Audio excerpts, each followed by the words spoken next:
大家好，我是空逛王，又到空逛王教学时间啦。好，那之前我有在 YouTube 上面讲，这周要教头发，对吧？那因为大家的问题实在是问的有点太多了，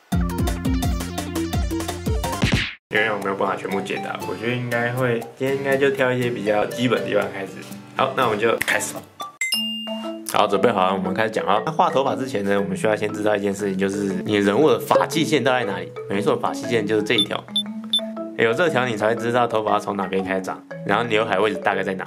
好，那我们先画一个普通头。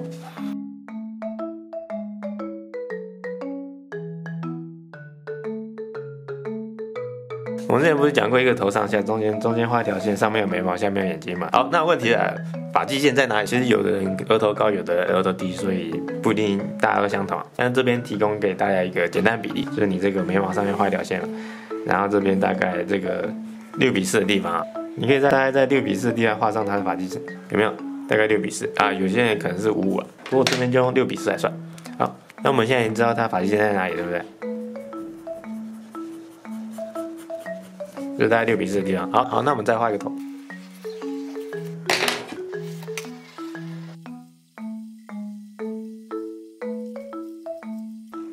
好，那我们刚才说发际线在这边，决定发际线之后呢，另外一个要决定什么呢？没错，就是头发走向。走向就像是，例如你是旁分或是侧分嘛，或者你有其他的发型。好啊，我假设它旁分啊，那我们现在就是一样画出它头的形状。好，那我们开始，你假设这条线，你看这边一条线旁分哦。好，那我们现在。好，那我们现在画最简单的发型啊，全部往后梳的直发啊。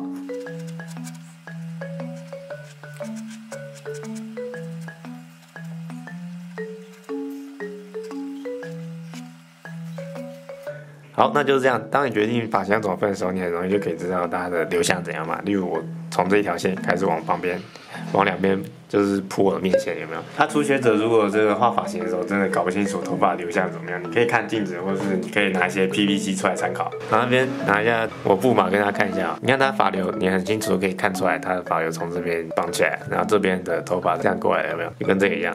好，那第一步是知道人物的发际线，那第二步呢，已经知道人物的发际线，就是你的额头有多高之后，你可以开始铺你的头发。好，那第三步我们再示范一个比较有层次的发型。跟刚刚一样，我们已经知道头顶在最高在这边，大概6:4的地方，所以它额头点在这边。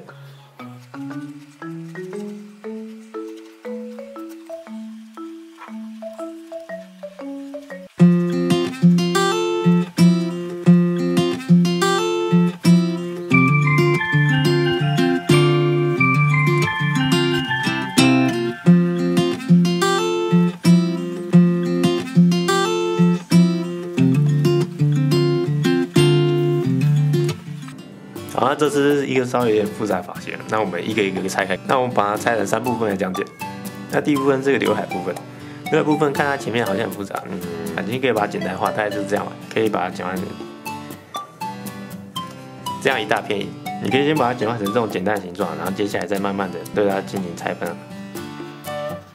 那有一件事要注意，就是你拆分的时候不要拆成很奇怪的形状，例如你看成这样。或者是你拆成这样，那你不要拆成这2种，你要拆的时候，你要看得出来它的头发的走向。例如，我带到几条线到顶端，这样我可以看出来我头发从这边到这边的。但你我有画成这种杂草边的情况，你就看不出来这个头发的走向可能是到这边嘛，或是到这边，不是从正确位置出发，这样子就不行。你就是画头发的时候，你最好是结构有办法认知到它的流向，就知道它从哪边生长，然后最后到哪边，对不对？就是不要把结构画错，这样子你的头发就不会看起来怪怪的。好，我们来看第二个地方，第二个地方就跟刚刚一样，就是只是普通的把这个面线铺上去。这边1块面线，这边2块面线，这一块面线是梳下去的，所以它被这个第3块面线盖起来。然后呢，你们在分结构的时候，例如你画这样，那最好是不要分成像这个样子。最好不要像这个样子均等的，就是比较看不出前后关系，然后又不是很好看。你可以分的比较就是有大有小的，比如这样很好。然后前面有一撮小的，后面有一撮大的，然后后面再加一撮，你可以有很多方法。现在可以看出这撮在前面，这撮在后面，对不对？或者你也可以像这样嘛，前面有一大撮，后面再加一小撮，这边就分一个细的，就这样。这样有大中小3种，比较有变化。因为我画这样有点像触手的东西了，就是比较看不出前后关系，然后它的结构也不是很明显，不好看。好，那基本说明大概就是这样。不过头发的发型实在太多种，那当然每种发型都解说每个部分实在有点难。那接下来我还是直接示范几种发型给大家看好了。好，那刚刚示范的都是女生，我们现在简单画个男生发型，我们画个侧面头发。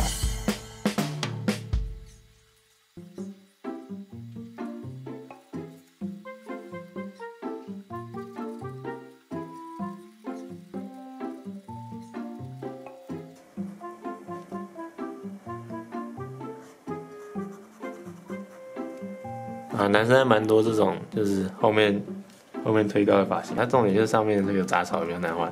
但是这杂草呢，通常都会剪很多种层次啊，这个就比较难画一点。当然你不可能把每一撮都画出来，所以我这边只画几撮代表。那么再画一些别的。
好，今天影片就这样子啊。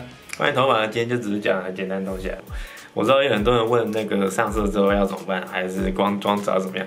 那个就等我下次再做吧。另外讲一下，英文版的课程字幕已经做好了哦，以后购买速写课程的人就可以直接看到英文字幕了哦。然后课程内容呢，大概就是会教大家怎么估算人体的比例，还有一些画的时候的观察方法。然后课程最后呢，会有一个作业来验收大家上课的理解程度，还有一些遇到的困难。那我会把英文版的购买教学放在影片后面，有兴趣的人可以参考看看哦。